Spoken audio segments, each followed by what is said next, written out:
Oi, meu nome é Padre Mike Schmitz e você está ouvindo o podcast A Bíblia em um Ano, onde encontramos a voz de Deus e vivemos a vida através das Escrituras. O podcast original The Bible in a Year foi produzido pela Ascension e essa é a versão brasileira traduzida pelo leitor e dublada pelo Leandro. Usando a linha do tempo da Bíblia Grande Aventura, vamos ler de Gênesis até Apocalipse, descobrindo como se desenrola a história da salvação e como nos encaixamos nessa história hoje. Hoje é o dia 354, dia 354. Vamos ler toda a segunda carta de São Pedro, vamos ler os capítulos 1, 2 e 3 dela, e também a conclusão da primeira carta de São Paulo aos Tessalonicenses, com os capítulos 4 e 5. Daí a gente também vai ler o livro de Provérbios, capítulo 30, versículos de 17 a 19. Como sempre, a Bíblia que eu uso todos os dias é a Bíblia da Grande Aventura da Ascension em inglês. Você pode acompanhar-nos no qualquer Bíblia que você preferir, nós recomendamos a Bíblia do Peregrino. Se você quiser saber quais são os seus próximos capítulos ou marcar o quanto você já leu, é só baixar o plano de leitura de graça no link na descrição do vídeo. E você pode se inscrever no canal e ativar o sininho. Por quê? Por que não, né? Por que não se inscrever e ativar o sininho? Pô, a gente já tá nas últimas semanas, mas como eu disse, é o dia 354, a gente vai ler os capítulos 1, 2 e 3 da segunda carta de São Pedro, os capítulos 4 e 5 da primeira carta de São Paulo aos Tessalonicenses e Provérbios 30, versículos de 17 a 19. A segunda carta de Pedro, capítulo 1. Simão Pedro, servo e apóstolo de Jesus Cristo, aos que partilham conosco o privilégio da fé, pela justiça de nosso Deus e Salvador Jesus Cristo. Que a graça e a paz sejam abundantes em vós pelo conhecimento de Deus e de Jesus, nosso Senhor. Vocação cristã. O poder divino deu-nos tudo o que conduz à vida e à piedade, por meio do conhecimento daquele que nos chamou com sua própria glória e mérito. Com elas nos deu as maiores e mais valiosas promessas, para que por elas participeis da natureza divina e escapeis da corrupção que habita no mundo pela concupiscência. Portanto, não poupeis esforços para acrescentar à vossa fé a virtude o conhecimento, ao conhecimento o autodomínio, ao autodomínio a paciência, a piedade o afeto fraterno, ao afeto fraterno o amor. Se possuirdes esses dons em abundância, não ficareis inertes nem estéreis para conhecer o Senhor nosso Jesus Cristo. E quem não os possui está cego e caminha às alpapadelas, esquecido de que o purificaram de seus velhos pecados. Por isso, irmãos, esforçai-vos por consolidar vossa vocação e eleição. Se agirdes assim, não tropeçareis. Pelo contrário, generosamente vos farão entrar no reino eterno do Senhor nosso e Salvador, Jesus Cristo. Por isso, embora o saibais e estejais firmes na verdade possuída, penso em recordar-vos isso sempre. E enquanto vivo nessa morada, julgo oportuno manter-vos vigilantes com essa recordação. Pois sei que logo deixarei esta morada, como me informou o Senhor nosso Jesus Cristo. E me esforçarei para que após minha partida preserveis esta lembrança. A glória de Cristo. De fato, quando vos anunciamos o poder e a vinda do Senhor nosso Jesus Cristo, não nos guiávamos por fábulas engenhosas, mas tínhamos sido testemunhas de sua grandeza. Quando ele recebeu de Deus Pai honra e glória, por uma voz que lhe chegou da sublime majestade, este é o meu filho querido, o meu predileto. Essa voz vinda do céu, nós a ouvimos quando estávamos com ele na montanha santa. Com isso, confirma-se para nós a mensagem profética, e vós fareis bem em dar-lhe atenção, como uma lâmpada que brilha na escuridão, até que amanheça o dia, e o astro matutino amanheça em vossas mentes. Pois deveis, sobretudo, saber que nenhuma profecia é confiada à interpretação privada, pois a profecia nunca aconteceu por iniciativa humana, mas os homens de Deus falaram movidos pelo Espírito Santo. Capítulo 2. Contra os falsos profetas e mestres. Houve também falsos profetas no meio do povo, como haverá entre vós falsos mestres, que introduzirão seitas perniciosas e, renegando o patrão que os comprou, trarão sobre si rápida destruição. Muitos seguirão a dissolução deles. O caminho da verdade será difamado, e por cobiça abusarão de vós com discursos fingidos. Faz tempo que sua sentença não repousa, sua condenação não dorme.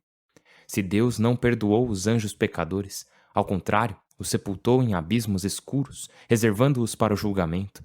Se não perdoou a humanidade de outrora, mas reservando com outros 7 a Noé, pregador da justiça, enviou o dilúvio ao mundo dos malvados. Se condenou Sodoma e Gomorra, reduzindo-as a cinzas e deixando-as como advertência de futuros malvados. Embora tenha libertado Ló, o justo que sofria com a conduta dos libertinos, o justo que morava entre eles, que torturava cada dia seu espírito, ao ver e ouvir as iniquidades deles. O Senhor sabe livrar os homens religiosos e reservar os malvados para castigá-los no dia do julgamento. Especialmente os que seguem o instinto e seus imundos apetites e desprezam a soberania.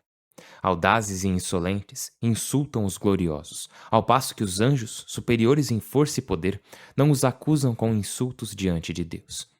Esses, como animais irracionais destinados por natureza a ser caçados e consumidos, insultam o que não entendem. Mas se corromperão como eles, e receberão assim o pagamento de sua injustiça. Sua ideia de prazer é a orgia em pleno dia. Sujos e nojentos, deleitam-se em seus embustes quando banqueteiam convosco. Têm os olhos cheios de adultérios, jamais saciados do pecado. Sedutores de ânimos vacilantes, com a mente treinada na cobiça. Dignos de maldição. Deixando o caminho reto, extraviaram-se. Seguiram o caminho de Balaão de Bozor, que cobiçou o pagamento de sua própria iniquidade. No entanto, mereceu uma repreensão por seu delito, por sua muda cavalgadura. Falando com voz humana, freou a loucura do profeta. Esses são fontes sem água, nuvens arrastadas pela tempestade, destinados a densas trevas. Pronunciando altissonantes coisas vãs e com a isca sensual da libertinagem, seduzem os que mal se afastaram dos que vivem no erro. Prometem-lhes liberdade, sendo escravos da corrupção, pois a pessoa se torna escrava daquele a quem se rende. Portanto, se alguém se afastou da imundície do mundo, pelo conhecimento do Senhor e Salvador Jesus Cristo, e novamente se deixa enredar e se rende, seu fim é pior que o princípio. Melhor seria que não tivessem conhecido o caminho da justiça, do que, tendo-o conhecido, afastar-se do santo preceito que lhes haviam transmitido.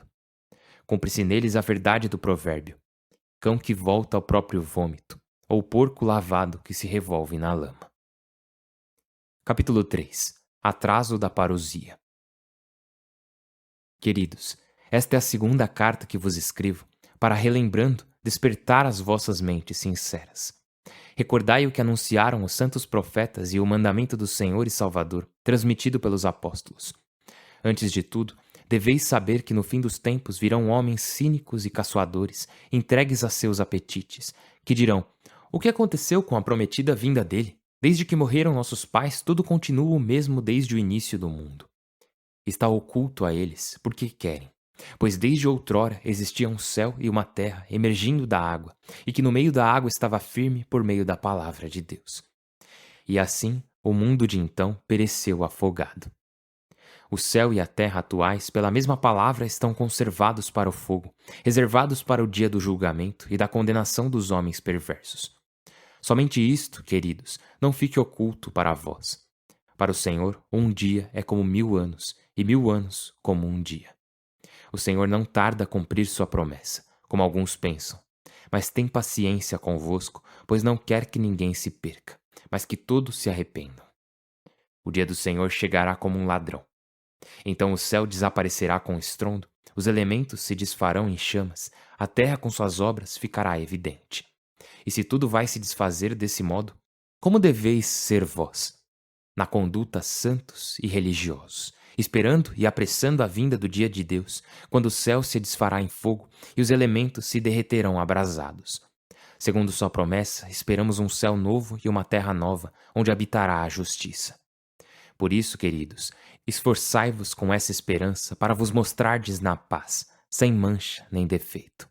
Pensai que a paciência de Deus para convosco é para a vossa salvação, como vos escreveu o nosso querido irmão Paulo, com a sabedoria que lhe foi concedida. Em todas as suas cartas ele trata desses temas, se bem que nelas há coisas difíceis de entender, que os ignorantes e vacilantes deformam, como fazem com o resto da Escritura, para sua própria perdição. Vós, portanto, queridos, ficai prevenidos e precavidos, para que não vos arraste o erro de homens sem princípios e percais vossa estabilidade. Crescei, antes, na graça e no conhecimento do Senhor nosso e Salvador Jesus Cristo. A Ele a glória agora e até a eternidade. Amém. A primeira carta de São Paulo aos Tessalonicenses, capítulo 4. Vida cristã. De resto, irmãos, vos pedimos que o modo de agir, agradando a Deus, que aprendestes de nós e já praticais, continue fazendo progressos. Conheceis as instruções que vos demos em nome do Senhor Jesus. Esta é a vontade de Deus, que sejais santos, que vos abstenhais da fornicação, que cada um saiba usar seu corpo com respeito sagrado, não por pura paixão como os pagãos que não conhecem Deus. Que nesse assunto ninguém ofenda ou prejudique seu irmão, porque o Senhor castiga tais ofensas, como vos temos dito e inculcado. Deus não vos chamou para a impureza, mas para a santificação. Portanto, quem despreza isso, não despreza um homem, mas a Deus, que além disso vos deu seu Espírito. A respeito do amor fraterno, não é necessário escrever-vos, pois aprendestes de Deus a amar-vos mutuamente, e o praticais com todos os irmãos da Macedônia inteira. Contudo, vos recomendamos que continueis progredindo. Esmerai-vos em manter a calma, em ocupar-vos dos vossos assuntos e trabalhar com vossas mãos, como vos recomendamos. Assim vos comportareis dignamente diante dos estranhos e não tereis necessidade de nada. A vinda do Senhor. Em relação aos defuntos, quero que continueis na ignorância, para que não vos aflijais como os outros que não têm esperança. Pois se cremos que Jesus morreu e ressuscitou, o mesmo Deus, por meio de Jesus, levará os defuntos para estar consigo. Isto vô-lo dissemos apoiados na palavra do Senhor. Nós que ficarmos vivos até a vinda do Senhor, não precederemos os mortos. Pois o próprio Senhor, ao soar uma ordem, à voz do arcanjo e ao toque da trombeta divina, descerá do céu. Então ressuscitarão primeiro os cristãos mortos, depois nós, que estivermos vivos. Seremos arrebatados com eles entre as nuvens no ar, ao encontro do Senhor, e assim estaremos sempre com o Senhor. Portanto, consolai-vos mutuamente com essas palavras. Capítulo 5. Em relação a datas e momentos, não é necessário que vos escreva, pois vós sabeis perfeitamente que o dia do Senhor chegará como ladrão noturno. Quando estiverem dizendo que paz, que tranquilidade, então de repente, como as dores de parto para a grávida, cairá sobre eles a calamidade, e não poderão escapar. A vós, irmãos, visto que não viveis na escuridão, esse dia não vos surpreenderá como um ladrão. Sois todos cidadãos da luz e do dia. Não pertencemos à noite nem às trevas. Portanto, não durmamos como os outros, mas vigiemos e sejamos sóbrios. Os que dormem o fazem de noite, os que se embriagam o fazem de noite. Nós, ao contrário, como seres diurnos, permaneçamos sóbrios, revestidos com a couraça da fé e do amor, com o capacete da esperança de salvação.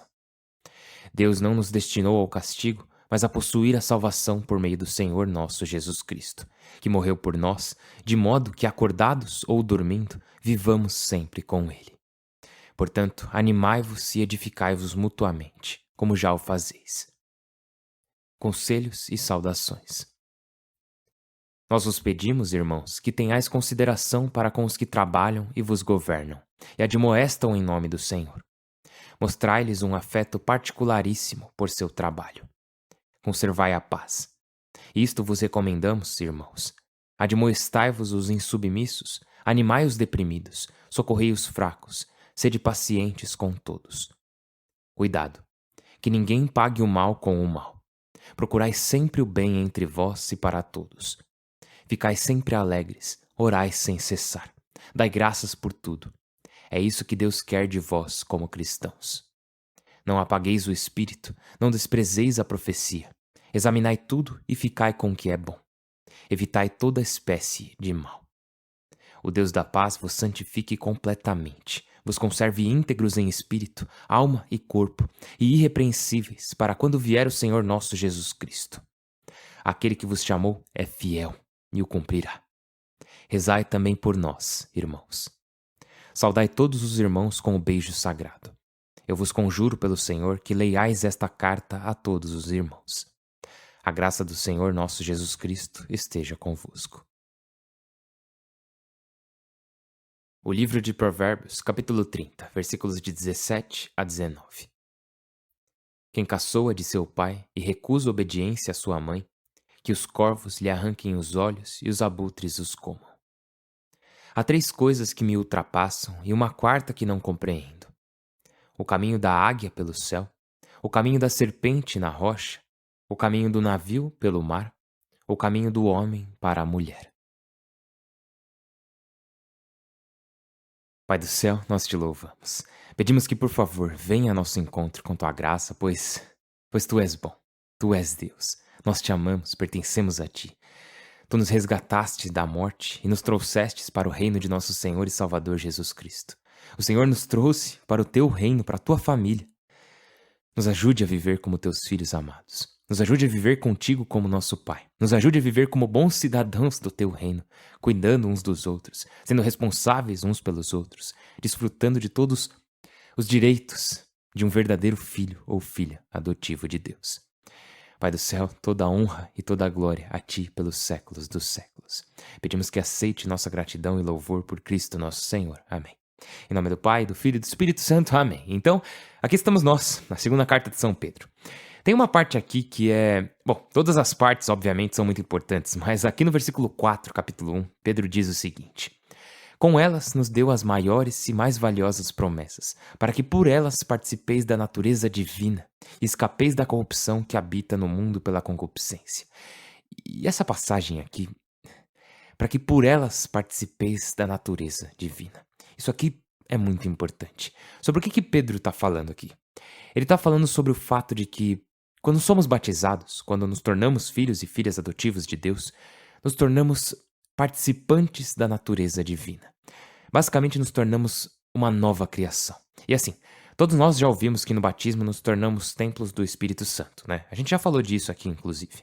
Mas uma das coisas que isso significa, é claro, é que Deus habita em nós, porque a presença de Deus habita no seu templo. Outra coisa que significa é que... Qual era a função do templo, né? Não era apenas para que a presença de Deus estivesse lá. Era para ser o lugar de adoração. Então, se somos templos do Espírito Santo, também significa que devemos ser um lugar de adoração. Por isso, São Paulo diz: eu vos exorto a vos ofereceres como sacrifício vivo, santo e aceitável. Seja esse o vosso culto espiritual. Ou seja, seu corpo é um templo, não apenas para a presença de Deus, mas também para a adoração. Mas também, se você tem o Espírito Santo de Deus, então o Espírito Santo de Deus está unido a você de uma maneira única que você compartilha da natureza divina. Agora, como um ser humano, como imagem e semelhança de Deus, você é uma criatura amada por Deus, claro. Mas como alguém que foi batizado, você foi transformado e agora não tem apenas uma natureza humana. Deus, ele te deu uma participação em sua própria natureza divina. Não somos como Jesus, no sentido de que Jesus é uma pessoa divina com uma natureza humana e divina. Mas podemos participar, podemos compartilhar da natureza divina. O exemplo que eu sempre gosto de dar é o exemplo do Pinóquio e do Gepeto. Eu não tenho certeza se eu já falei dele aqui. Nossa, será que nesses 354 dias agora eu não falei nenhuma vez? Uau! Mas assim, vocês conhecem o Gepeto, fabricante de marionetes, né? Ele criou e ele ama o Pinóquio. Ele fez o Pinóquio à sua imagem e semelhança. Ele deu braços e pernas para ele iguais aos que ele tem. Ele pode falar como Gepeto, andar como Gepeto, mas ele não é o filho do Gepeto. Ele é uma criatura amada por ele. Ele é uma criação amada dele. Gepeto o ama, claro, mas para que o Pinóquio possa olhar para Gepeto e chamá-lo não só de criador, mas de pai, o que precisa acontecer? Para que o Gepeto possa olhar para o Pinóquio e dizer meu filho, ao invés de somente minha criação, o que precisa acontecer é que o Pinóquio deve ter a mesma natureza do Gepeto. E daí o que acontece, né? Ao redor da história, ele se torna um menino de verdade. E a mesma coisa acontece conosco. Qualquer pessoa não batizada pode olhar para Deus e dizer: esse é meu Criador, Ele me ama, eu sou uma criação amada por esse Criador incrível. Mas somente quando você é batizado, você se torna participante da natureza divina, o que de certa forma muda o que você é. E aí então Deus pode realmente olhar para você e dizer: este é o meu filho, esta é a minha filha. E podemos realmente olhar para Deus Pai e dizer: Ele é o nosso Pai, Ele é verdadeiramente nosso Pai. E isso é algo bem importante aqui da segunda carta de São Pedro. E é algo bem incrível que precisa sempre ser destacado. Agora, Pedro está escrevendo para pessoas que estão dizendo: por que está demorando tanto para Deus vir até nós? Jesus disse que voltaria, mas ele não voltou ainda, cadê ele? E Pedro diz, basicamente, não se preocupem com a hora, né? Ele diz no capítulo 3: somente isto, queridos, não fica oculto para vós. Para o Senhor, um dia é como 1000 anos, e 1000 anos como um dia. O Senhor não tarda a cumprir sua promessa, como alguns pensam, mas tem paciência convosco, pois não quer que ninguém se perca, mas que todos se arrependam. A ideia é que Deus está nos dando mais tempo para que mais pessoas se arrependam. Mas ele diz: o dia do Senhor chegará como um ladrão. Então, devemos estar preparados, devemos estar prontos para esse dia que virá sobre nós. Aliás, tem algo parecido na carta de São Paulo aos Tessalonicenses, porque o que aconteceu com eles é que eles estavam preocupados, porque pessoas estavam morrendo, né? Os cristãos estavam morrendo e eles pensaram: vixe, será que isso significa que eles não poderão receber a plenitude da glória de Deus porque eles já morreram? A gente estava esperando que Jesus voltasse enquanto a gente vivesse, né? Mas agora as pessoas estão morrendo e ele ainda não veio. E São Paulo, no capítulo 4, diz: em relação aos defuntos, quero que não continueis na ignorância, para que não vos aflijais como os outros que não têm esperança. E nossa, é incrível, porque nós choramos, como cristãos, nós lamentamos, mas o nosso luto não é como o daqueles que não têm esperança. Não lamentamos como aqueles que pensam que a morte é o fim. A morte é uma transição, é uma passagem para a vida eterna para aqueles que serão salvos. Então, nós choramos, mas não choramos como os que não têm esperança. Nosso luto não é como os dos outros. Daí São Paulo continua dizendo: isto vô-lo dissemos, apoiados na palavra do Senhor. Nós que ficarmos vivos até a vinda do Senhor, não precederemos os mortos, pois o próprio Senhor, ao soar uma ordem, à voz do arcanjo e ao toque da trombeta divina, descerá do céu. Então ressuscitarão primeiro os cristãos mortos, depois nós que estivermos vivos, seremos arrebatados com eles entre as nuvens no ar ao encontro do Senhor. E assim estaremos para sempre com o Senhor. Portanto, consolai-vos mutuamente com estas palavras. E isso nos consola, nos conforta de uma maneira incrível. Saber que aqueles que morreram, aqueles que partiram, nós os veremos novamente. Aqueles que partiram em Cristo, nós os encontraremos novamente. Essa é a esperança que temos. E São Paulo conclui essa primeira carta com palavras muito fortes. Ele diz: ficai sempre alegres, orai sem cessar. Dai graças por tudo. É isso que Deus quer de vós como cristãos. E eu amo que... E essa é a última coisa. Ele diz: não apagueis o espírito, não desprezeis a profecia. Examinai tudo e ficai com o que é bom. Evitai toda espécie de mal. E isso é muito importante que, tipo, se alguém aparecer com uma profecia ou dizendo que o Senhor está dizendo para fazer alguma coisa, temos que examinar isso, né? Testar para ver se é algo de Deus mesmo. Isso é muito importante para nós porque muitas pessoas podem ser facilmente enganadas se disserem: ah, ele disse que isso veio de Deus, então eu vou acreditar. Não. Se alguém recebe uma palavra, uma profecia, pô, pessoal, a gente leu praticamente a Bíblia inteira já. E lembra, tinha muitos profetas que falavam profecias falsas, falavam coisas que não vieram do Senhor. Então, o que precisamos fazer é testar tudo, examinar tudo e ficar com o que é bom. Ai, ai, que bênção foi o dia de hoje, né? Concluí a segunda carta de São Pedro e a primeira carta de São Paulo aos Tessalonicenses. Amanhã a gente vai continuar avançando, vamos ver 1 João e 2 Tessalonicenses e já vamos nos encaminhando para o fim da nossa jornada. Que bênção incrível tem sido fazer parte dessa comunidade e que bênção é poder rezar por vocês. Eu estou rezando por vocês. Por favor, rezem por mim. Meu nome é Padre Mike e eu mal posso esperar para vê-los amanhã. Deus abençoe.